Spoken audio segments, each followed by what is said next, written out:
lugares, nós iremos abrir nossas Bíblias para o sermão desta noite, na em 1 Samuel, no capítulo 18, está aí o texto? Isso, 1 Samuel, capítulo 18, versículos 6 a 16. 1 Samuel, capítulo 18, versículos 6 a 16. O outro texto que está aí de Mateus 27, eu vou ler no decorrer do sermão. 1 Samuel, lá no Antigo Testamento, tá bom? Antigo Testamento. Se você observar alguém com dificuldade, aí dá uma mãozinha, não tem problema. A gente ajuda um ao outro a encontrar o texto, né? Primeiro livro de Samuel é um livro histórico. Lembrando que a Bíblia, né, é uma biblioteca que está dividida por setores. E esse livro está no setor de livros históricos, né? E aí fica mais fácil um pouquinho para você dividindo as coisas na sua cabeça, tá bom? 1 Samuel 18, versículos 6 a 16. Faço a leitura, peço que você acompanhe em sua Bíblia. A palavra do Senhor nos diz: E aconteceu, quando eles estavam voltando para casa, depois de Davi ter matado o filisteu, as mulheres de todas as cidades de Israel saíram ao encontro do rei Saul, cantando e dançando com tamborins, com alegria e com instrumentos musicais. As mulheres se alegravam e, cantando alternadamente, diziam: Saul matou os seus milhares, porém Davi os seus 10 milhares. Saul se indignou muito, pois estas palavras lhe desagradaram em extremo. Ele disse: Para Davi, elas deram 10 milhares, para mim, apenas milhares. Na verdade, o que lhe falta a não ser o reino? Daquele dia em diante, Saul não via Davi com bons olhos. No dia seguinte, um espírito mau, vindo da parte de Deus, se apossou de Saul, que teve uma crise de raiva em sua casa. Davi, como nos outros dias, dedilhava a harpa. Saul, porém, tinha na mão uma lança, que ele atirou pensando assim: encravarei Davi na parede. Porém, Davi se desviou dele por 2 vezes. Saul tinha medo de Davi, porque o Senhor estava com este, e tinha abandonado Saul. Por isso Saul o afastou de si, e o pôs por chefe de 1000. Davi fazia saídas e entradas militares diante do povo. Davi tinha êxito em todos os seus empreendimentos, pois o Senhor estava com ele. Vendo que Davi tinha êxito, Saul ficou com medo dele. Porém, todo Israel e Judá amavam Davi, porque fazia saídas e entradas militares diante deles. Oremos mais uma vez, meus amados. Senhor, nós acabamos de ler esse trecho da Tua palavra, onde temos a história de Saul e Davi, toda essa trama, Senhor, que temos inclusive estudado aqui às quartas-feiras, nos estudos bíblicos, e também, Senhor, já temos pregado algumas vezes nos domingos.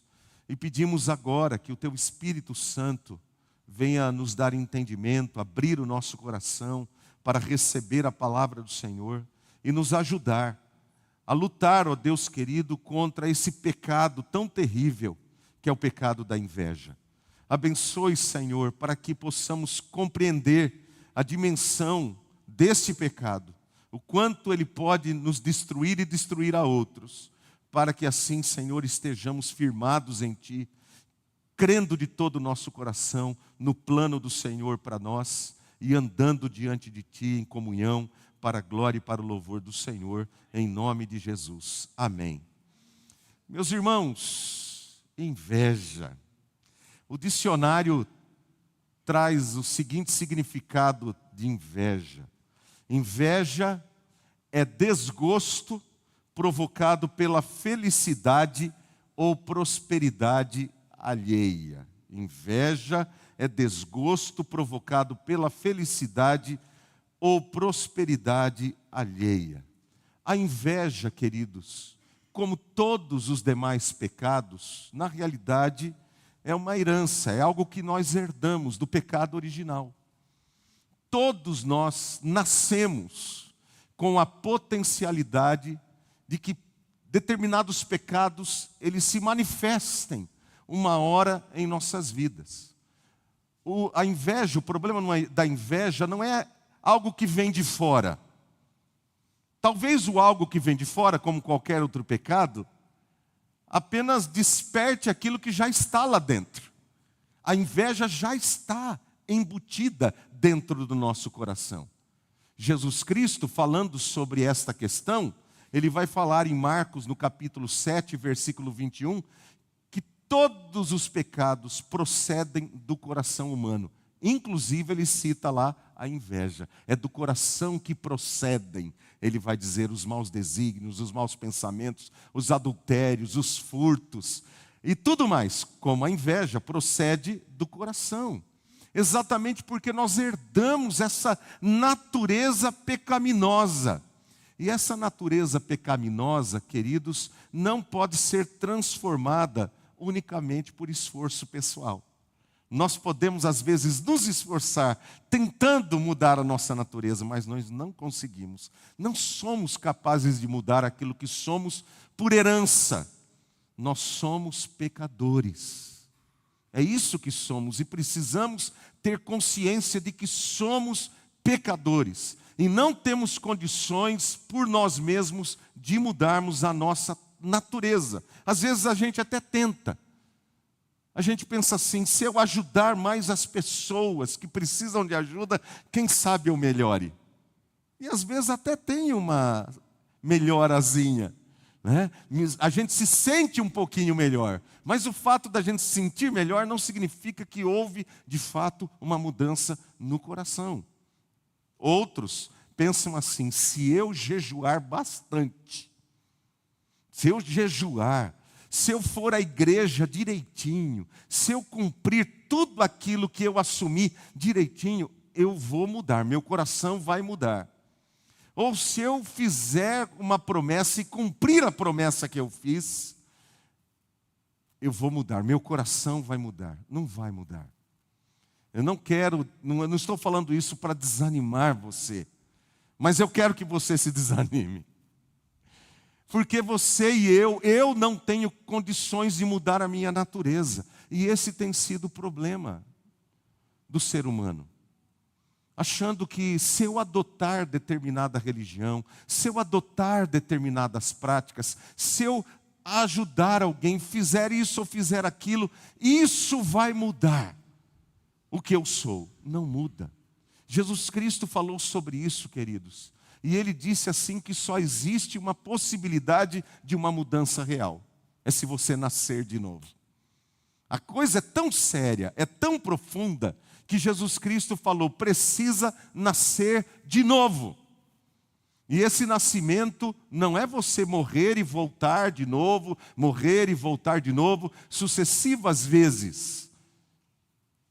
Tem, inclusive, religiões que acreditam que seja assim. Que nós vamos nos autopurificando à medida em que a gente morre, nasce de novo, morre, nasce de novo, morre, nasce de novo, como se nós pudéssemos expiar os nossos próprios pecados e purificar o nosso próprio coração através de sucessivas reencarnações. Há religião que pensa assim, é verdade, mas não é isso que a Bíblia Sagrada ensina.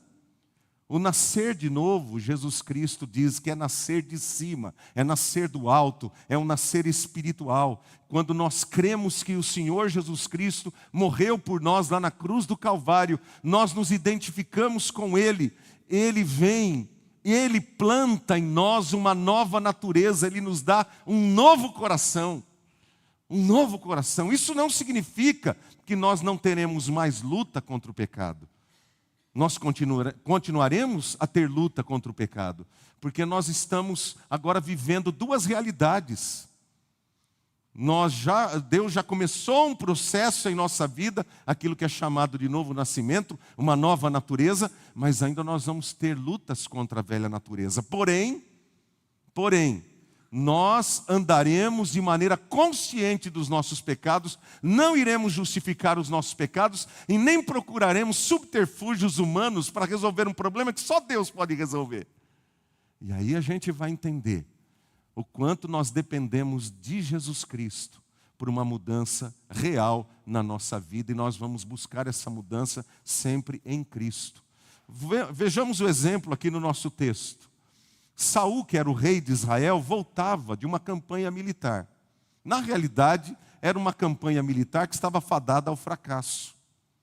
Porque tinha um gigante lá, um tal de Golias, que desafiava o exército de Israel, chamava um guerreiro de Israel para um confronto pessoal, e ninguém se dispunha, porque todo mundo tinha medo dele. Até que chega um menino lá, chamado Davi, filho de Jessé. Os irmãos dele estavam na guerra. Ele foi lá para levar comida para os irmãos, foi lá levar marmitex do iFood, né? Chamou o iFood, ele foi lá levar marmitex para os irmãos que estavam lá no meio da guerra.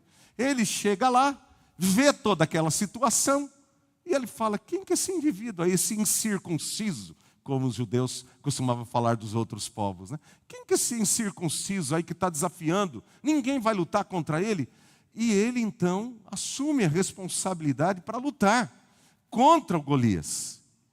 E por incrível que pareça, porque esse homem, esse pequeno homem, Davi, confiava plenamente no Senhor, Deus lhe dá a vitória sobre o gigante Golias. E com isso, o exército de Israel se anima, ataca os filisteus e ganha a guerra. Agora, Saul está vindo com o seu exército, e entre os soldados tem um soldado novo lá, esse tal de Davi. E ele está vindo também, entrada militar, né? Entrando ali a cavalo, todo o exército entrando na cidade, e as mulheres estão lá cantando, celebrando a vitória do exército de Israel. Que alegria pela vitória conquistada pelo exército de Israel. Mas o que elas cantavam? Saul, que era o rei, matou milhares. Davi, que era um menino, matou 10 milhares. E o que acontece? Todo mundo estava feliz, mas a partir daquele momento, o rei não fica nada feliz. Nada feliz. Eu leio de novo o verso 8, para ficar bem forte na nossa memória. Saul se indignou muito, pois estas palavras lhe desagradaram em extremo. Ele disse: para Davi elas deram 10 milhares, mas para mim apenas milhares. Na verdade, o que lhe falta a não ser o reino? Você percebe que Saul faz uma leitura errada de toda a situação. Ele faz essa leitura errada. Ele está dizendo assim: elas consideram Davi melhor do que eu. Elas consideram Davi melhor do que eu. Será que era isso que elas queriam dizer? Creio que não, irmãos.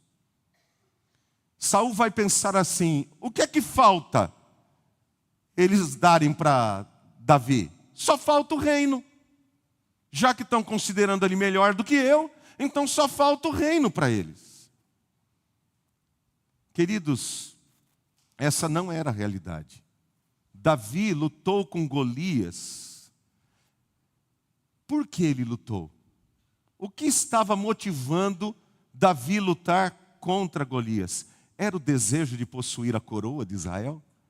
Ele foi lá pensando assim: eu vou lutar contra Golias porque eu quero ser rei. Eu quero o lugar do rei para mim. Qual foi a motivação de Davi para enfrentar o Golias? A gente tem. Vamos ver? Você está com a sua Bíblia aberta ainda aí? 1 Samuel 17, 25 a 27. É o texto, né, aí anterior. 1 Samuel 17, 25 a 27. Eu vou fazer a leitura e vocês acompanhem aí. E diziam uns aos outros: vocês viram aquele homem? Está falando de Golias. Ele veio afrontar Israel. Agora olha só. O rei dará muitas riquezas para quem matar aquele homem. Também lhe dará a filha em casamento. E a casa de seu pai isentará de impostos a Israel. Então Davi perguntou aos homens que estavam perto dele: o que será dado ao homem que matar esse filisteu e livrar Israel de tal afronta? Quem é esse filisteu incircunciso para afrontar os exércitos do Deus vivo? E o povo lhe repetiu as mesmas palavras, dizendo: é isso que será dado ao homem que o matar. Então, qual que era o objetivo de Davi? Ele falou: eu vou lutar porque eu quero essas honrarias do rei. Eu quero essas honrarias do rei. Se é para não pagar imposto, casar com a filha do rei, devia de ser uma moça bonita, né? Porque o rei era muito bonito, pelo menos o texto diz, devia de ser uma moça bonita também. E ainda mais prosperar na minha vida, eu sou um pastor aqui cuidando de ovelhas, meu pai é pobre, que oportunidade que eu vou ter na minha vida. Então era essa a motivação que o levou a enfrentar Golias. E principalmente porque Golias também estava afrontando a santidade de Deus. Isso é tão verdade, queridos, que o próprio filho do rei Saul vai chamar a atenção do rei Saul depois em relação a essa questão. Observe comigo no capítulo 19. Capítulo 19, versículos 4 e 5. Então Jonatas falou bem de Davi a Saul, seu pai, e lhe disse: que o rei não peque contra o seu servo Davi, porque ele não pecou contra você, pelo contrário, o que ele tem feito é muito bom para você. Arriscando a sua vida, ele matou o filisteu, e o Senhor efetuou grande livramento a todo Israel. Pai do céu, o que o senhor está fazendo? Presta atenção. O Davi é uma bênção. É uma bênção para o Senhor. Pensa politicamente, pai. Pensa, que bênção foi para o Senhor. Aquele gigante estava afrontando a gente, todo mundo com medo. E a gente corria o risco de perder a guerra, porque estava todo mundo com medo. Vai numa guerra lutar com medo. Você já entrou para perder. Mas Davi foi lá e venceu. Na realidade, isso foi bênção para o Senhor como rei, porque a vitória, no final, é do Senhor como rei. E foi uma bênção para o nosso próprio povo. Então pensa nisso, isso trouxe paz ao povo, isso é bom para o Senhor como rei. Então, queridos, o que Saul deveria ter feito em relação a estas chamadas de atenção? Ele deveria ter se alegrado com todo o povo, como todo o povo se alegrou. Ele deveria ter condecorado Davi e agradecido a Deus pelo que Deus fez, levantando Davi naquele momento. Mas foi isso que aconteceu? Não foi. Não foi isso que aconteceu. Num primeiro momento, até ele chegou a se alegrar com o que Davi fez. Se você observar no capítulo 17, verso 58, diz assim, ó: então Saul lhe perguntou: meu jovem, de quem você é filho? Davi respondeu: sou filho de seu servo Jessé, o belemita. Quem é você? Que bênção você, meu filho. O que você fez? Ele está alegre. Ele já havia perguntado antes: quem é esse rapaz? Disseram para ele: nós não sabemos. E daí ele pergunta agora: quem é você? Por quê? Porque ele também estava grato, havia se alegrado com a vitória de Davi. Mas quando ele ouve a canção das mulheres, ele julgou as palavras delas, o cântico delas, como se elas tivessem uma segunda intenção, uma intenção velada por detrás daquilo que elas estavam cantando. Na verdade, ele viu naquela celebração popular o estopim para a perda do seu reino. Eu vou perder o reino.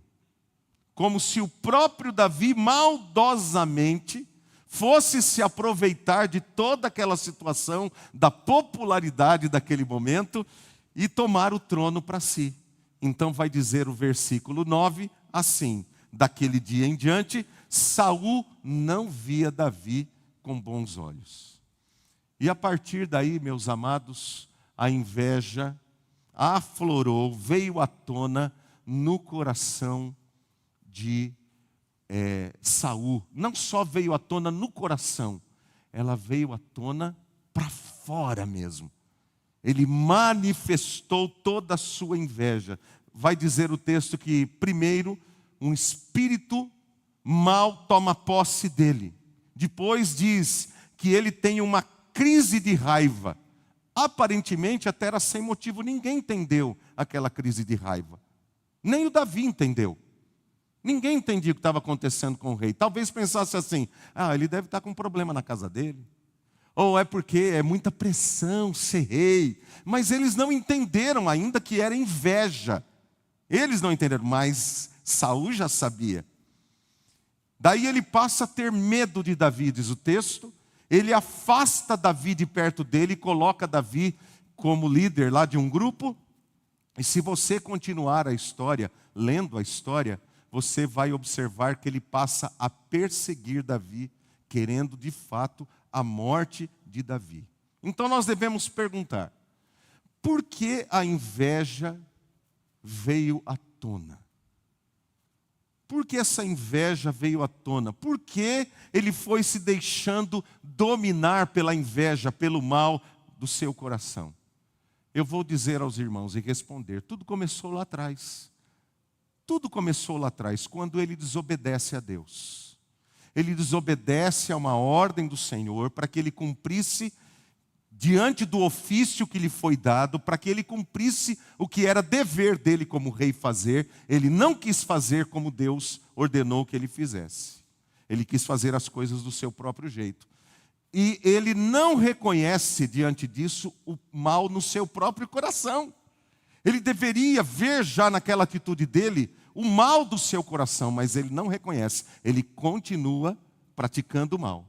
E o que acontece a partir daí? Deus, conhecendo o coração dele, que ele não se humilhou, que ele não honrou a Deus na sua atitude, que ele desrespeitou a palavra de Deus, desonrou o servo do Senhor que Deus enviou lá, que era Samuel. Deus o rejeita como rei. Deus o rejeita como rei. Preste atenção, o problema da inveja, do mal, que tomou conta do coração de Saul, não era o cântico das mulheres que elogiaram Davi. Não era nem sequer o sucesso de Davi. O problema da inveja e do mal que tomou conta do coração de Saul vinha de dentro do coração de Saul. Já estava lá dentro. Não nasceu de fora, não veio de fora de uma situação, estava dentro do seu coração. Pode até ter sido potencializado com a comparação que as mulheres fizeram. Porque todos nós temos dificuldade com comparação, não é verdade? Todos nós lidamos com comparação. Fala para alguém perto do outro: puxa vida, fala aí, pega um músico aqui, né? Vamos pegar o Cristiano aí, tá? Cristiano, desculpa, viu, Cris? O Cristiano toca bem, mas o Daniel toca 10 vezes melhor. O que vai acontecer com o Cristiano? Nós temos que orar pelo Cristiano. E ele tem que orar por isso também. Pensa em você. Alguém chega e fala, né, você é um bom professor. Mas o fulano... E nós temos hábito de fazer isso. Isso é horrível. Nós não deveríamos fazer isso. Uma coisa é você elogiar alguém. Elogie. Não tem problema você elogiar alguém. Mas o problema é quando a gente elogia comparando com o outro. A gente não deveria fazer isso. Não deveríamos, porque nós conhecemos os seres humanos. E se você não se sente bem com isso, o que a Bíblia Sagrada nos ensina? Que nós devemos querer para os outros aquilo que nós queremos para nós. E nós não devemos querer para os outros aquilo que não queremos para nós. Não é verdade? Então, nós devemos respeitar os limites das pessoas. Nós somos pecadores, irmãos. A inveja está no nosso coração. E os outros pecados também. Se nós ficarmos esfregando que nem esfrega a lâmpada do Aladim, o gênio vai sair lá de dentro, querido. Vai sair de lá e vai ser um problema a gente lidar com ele. Então, o problema da inveja é o mal que já está dentro do coração. E era isso no coração de Saul. Pode até, como eu disse, ele foi potencializado, porém, preste atenção agora. Se ele estivesse em comunhão com Deus, olha que importante. Se Saul estivesse em comunhão com Deus, se ele estivesse seguro de quem ele era em Deus, se ele estivesse seguro de quem ele era em Deus, andando dentro da vontade de Deus, em comunhão com Deus, ele creria no plano de Deus para a vida dele. E isso iria proteger o coração de Saul, para que a inveja não saísse para fora. Não saísse para fora. Com certeza, a sua percepção da realidade era outra, seria outra, se ele estivesse em comunhão com Deus. A sua percepção, ele ia pensar as mulheres cantando, ele ia falar assim para Davi: ei, Davi, que beleza, hein? Que coisa boa, glória a Deus pela sua vida, você chegou na hora certa, Davi. Ele ia falar assim para Davi: não, mas Davi está querendo tomar o meu lugar. Você entende isso? A falta de comunhão com Deus, o que ela faz conosco, faz a gente olhar para as pessoas como rivais. Lembra lá de Tiago que nós lemos? Como rivais e não como irmãos que vieram para trabalhar conosco, como pessoas que vieram para somar conosco. Queridos, quando a inveja toma conta do coração, é porque Deus não está governando o coração. Entenda isso. Quando a inveja toma conta do coração, é porque Deus não está no governo desse coração. Quando acontece aquela alegria que sentíamos antes, quando acontece a inveja, aquela alegria que nós sentíamos antes em relação a uma pessoa que estava junto com a gente, essa alegria que nós tínhamos antes em relação à pessoa começa a dar lugar à desconfiança. Quando a inveja começa a tomar conta. Antes a gente, por que bênção, que bênção, que bênção. A gente falava: agora não, não sei não. A gente começa a desconfiar da pessoa. Começa a ter raiva da pessoa. Começa a ter medo da pessoa. E a gente quer se afastar da pessoa. A gente afasta a pessoa da gente. E sem perceber, você percebe que é um processo, a gente começa a perseguir a pessoa. Alguém fala bem dela, a gente arruma alguma coisa para falar mal dela. E fala a verdade. Se for encontrar problema nos outros, nós temos muito problema para encontrar, né? Defeito, quem não tem? Né? Mas o problema é que o nosso coração já vai sendo dominado pelo mal. E nós nos sentimos desconfortáveis quando alguém faz um elogio da pessoa perto da gente. Você viu que bênção, fulano? A gente pode até não falar nada, mas está se comendo lá por dentro, sabe? Está se coçando lá, assim, a vontade de falar, né? Alguma coisa. E mesmo que todos percebam que Deus está abençoando a vida, o trabalho da outra pessoa, isso não nos importa. A inveja é terrível, queridos. Nós não conseguimos nos alegrar nem com a obra que Deus está fazendo na vida da pessoa e através da vida da pessoa. Pois o fato do nosso coração estar afastado de Deus faz com que nós queiramos afastar de nós a pessoa que nós invejamos, que está em comunhão com Deus. A comunhão dela com Deus nos agride. A comunhão dela com Deus, as bênçãos que ela está recebendo de Deus, nos incomoda, porque no fundo, nós queríamos que ela se desse mal. Daí a gente ia se alegrar. Aí sim, você viu o que aconteceu com o fulano? Não é? Aí vai lá. Quanto maior as bênçãos sobre Davi, maior era a inveja e a raiva do coração de Saul. Você vê que coisa? Quanto maior eram as bênçãos que Davi recebia, mais inveja, mais maldade Saul tinha no seu coração. Amados, a inveja é um pecado. É um pecado que destrói por dentro, destrói a alma. Salomão chega a dizer que a inveja apodrece os ossos. Olha como é coisa grave a inveja. Quer dizer, ela come a pessoa por dentro. Agora abra no texto lá de Mateus. Mateus no capítulo 27. Mateus capítulo 27, por favor, abra ali a sua Bíblia. O versículo 18. Mateus 27, 18.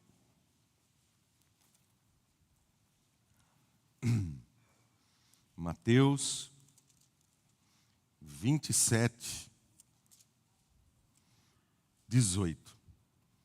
Olha o que Pilatos está pensando aqui, e Mateus registra, que Pilatos sabia que era por inveja que os judeus haviam entregue Jesus. Inveja. Foi o motivo dos fariseus dos sacerdotes, dos escribas entregarem a Jesus. E sabe como começou? Começou depois do Sermão da Montanha. Jesus desce do Sermão da Montanha e o povo está dizendo assim: ele ensina, não como os escribas e fariseus. Ele ensina como quem tem autoridade. Olha a comparação. Você percebe? A comparação. Os escribas já ficaram assim: o que é isso? Quem que esse cara pensa que é? Ao invés deles quererem conhecer Jesus, se aproximarem de Jesus, ouvir Jesus com atenção, entenderem, não, eles já ficaram enciumados, porque quem é mestre aqui somos nós. Quem tem a responsabilidade de ensinar o povo aqui somos nós. Agora vem, quem que é esse Jesus? E a inveja, mesmo eles vendo com os próprios olhos, vendo milagres extraordinários, irmãos, Jesus ressuscitou um cego de nascença. Eles foram inquirir o cego. Foram lá e ficaram bravos com o cego, ao invés de se alegrarem.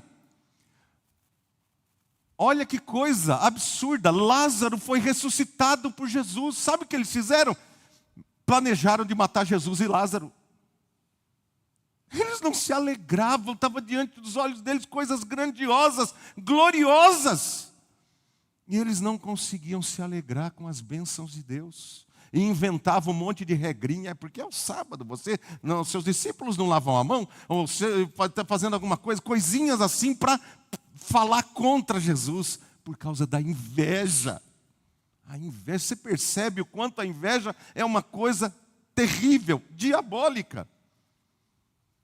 Amados, como filhos de Deus que amam a Jesus, como filhos de Deus que desejam andar com Jesus, como é que nós devemos lidar com a inveja?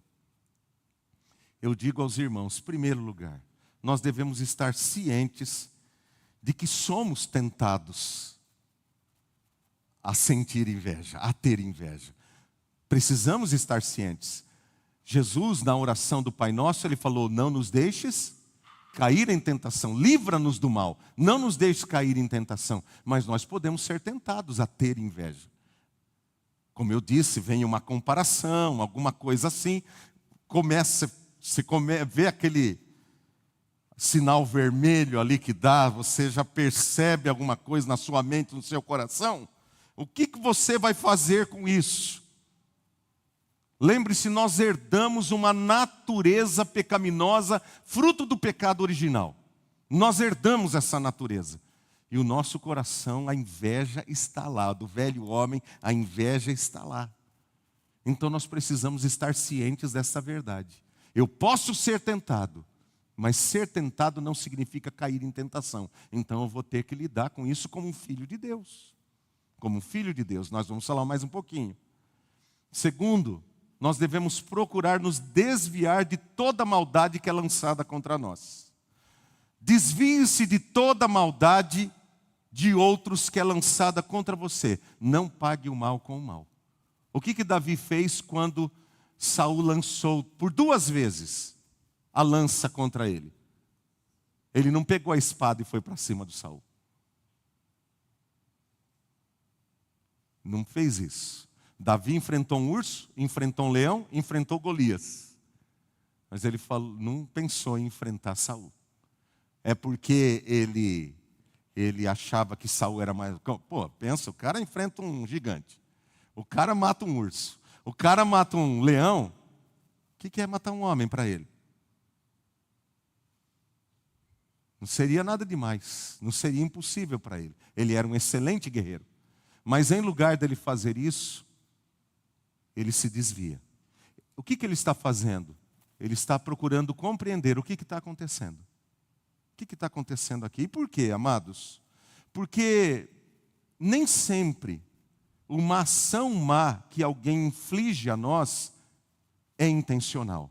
Preste atenção nisso. Nem sempre uma ação má que alguém inflige a nós é intencional. É fruto de inveja. É fruto de uma simples e pura maldade. Pode ser que a pessoa não esteja bem. E Davi, Ele entendeu isso. Eu preciso entender. O que está acontecendo com Saul? Eu não vou reagir na primeira situação e já vou sair aí dando tapa, sair aí fazendo determinada coisa. Não. Por isso eu digo aos irmãos, seja o que for, não revide. Tome a atitude de se desviar e perdoe no seu coração imediatamente. Perdoe no seu coração. Senhor, perdoa-o.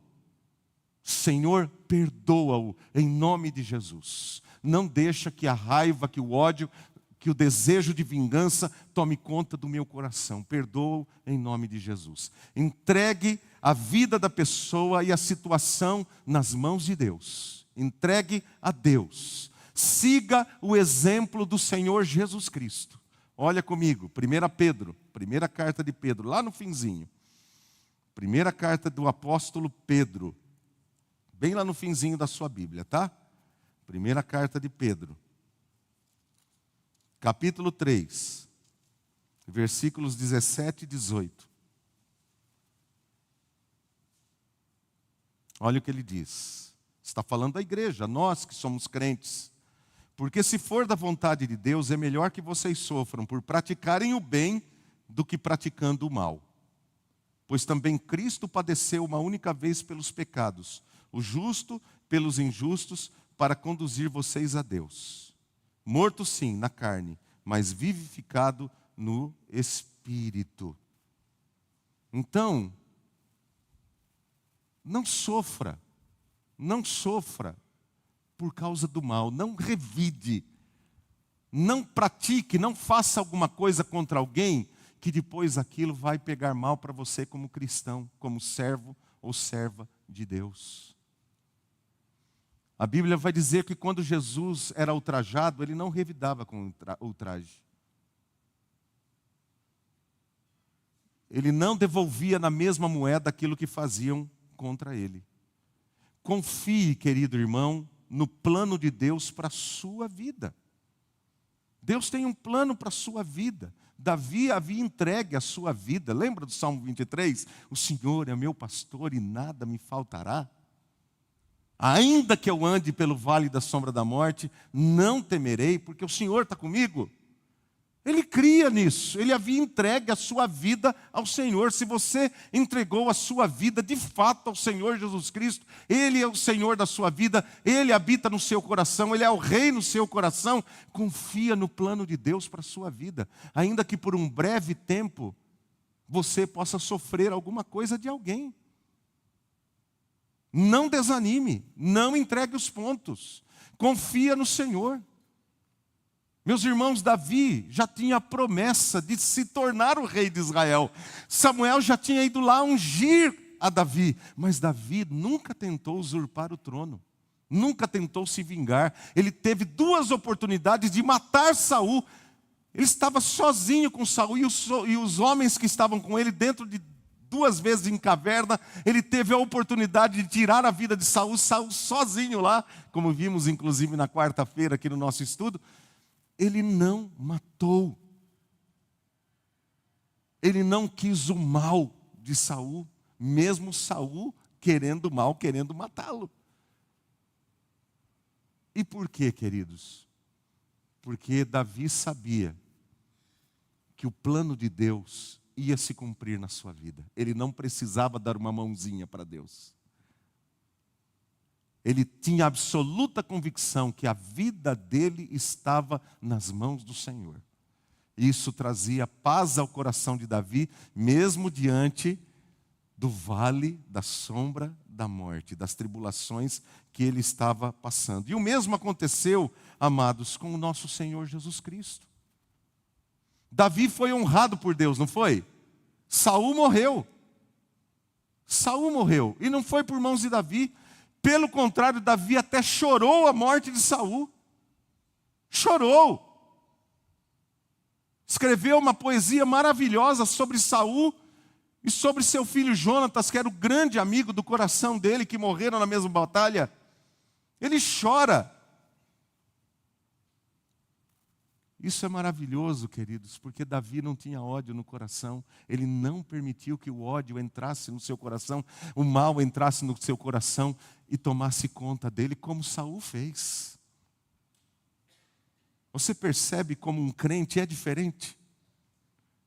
Como um crente está em comunhão com o Senhor? Quando nós estamos andando com Deus, nós confiamos no cuidado de Deus, no tempo de Deus para a nossa vida, no plano de Deus para nós. E isso aconteceu com Cristo. Invejaram a Cristo, encheram-se de ódio contra Jesus, perseguiram a Jesus, mataram a Jesus. Mas ao terceiro dia ele ressuscitou. E a Bíblia Sagrada diz que diante dele todo joelho se dobrará e toda língua confessará que ele é o Senhor, até aqueles que o traspassaram hão de vê-lo e glorificá-lo.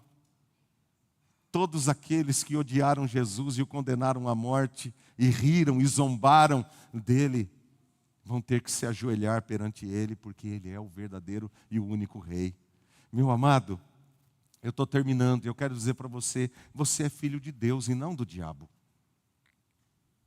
Você crê nisso? Você é filho de Deus. Você é filho de Deus e você é amado por Deus.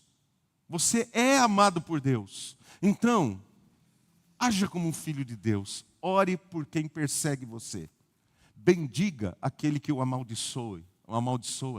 Ame aquele que o odeia. Que o mal que domina o coração do outro não domine o seu coração. Não domine o seu coração. Ande com Jesus. Não deixe de fazer algo que você faz para a glória de Deus, porque alguém que tem inveja de você tenta prejudicá-lo. Continue vivendo para a glória de Deus e Deus vai exaltar você. Humilhe-se perante o Senhor e Ele o exaltará. Vença a inveja confiando no plano de Deus para a sua vida. Deus tem um plano, realmente Ele tem. Realmente Ele tem. A gente não só canta isso, a gente crê nisso. Deus tem um plano para a nossa vida. E aquilo que Deus já estabeleceu, ninguém vai tirar. Ninguém vai tirar. Ele está cuidando de nós pode até nos dirigir no meio de situações muito difíceis e complicadas, às vezes levando tapa e situação e gente fazendo coisa. Mas confia no Senhor. Ele vai conduzir você. E no final, em nome do Senhor Jesus Cristo, você será exaltado para a glória de Deus. Que nosso Deus é um Deus maravilhoso e fiel, meus amados. Vamos orar ao Senhor? Vamos orar. Senhor, que bênção é saber do seu cuidado. Que bênção, Senhor, é saber que temos a Ti como nosso Deus. Ensina-nos a nos consagrar ao Senhor. Ó Deus, que a nossa vida seja uma vida consagrada. Nós possamos morrer para o pecado, morrer para o mundo, morrer para o mal, para que o Teu Espírito Santo venha produzir em nós o fruto bendito, ó Deus, da paz, do amor, da alegria, do domínio próprio. Senhor, que o mal nunca venha nos dominar. Livra-nos da inveja, livra-nos, ó Deus, da maledicência. Livra-nos do desejo de vingança, que entreguemos tudo nas Tuas mãos. O Senhor é justo, o Senhor fará justiça, o Senhor cuidará de nós, o Senhor proverá o que precisamos e o Senhor estará conosco do início ao fim, porque o Senhor nos guardará de todo mal, guardará a nossa saída e a nossa entrada, desde agora e para sempre. Amém. Glórias a Deus. Eu quero primeiramente, antes de passarmos a ceia, eu quero chamar os nossos amados que foram eleitos hoje na Assembleia pela manhã. Os nossos reeleitos,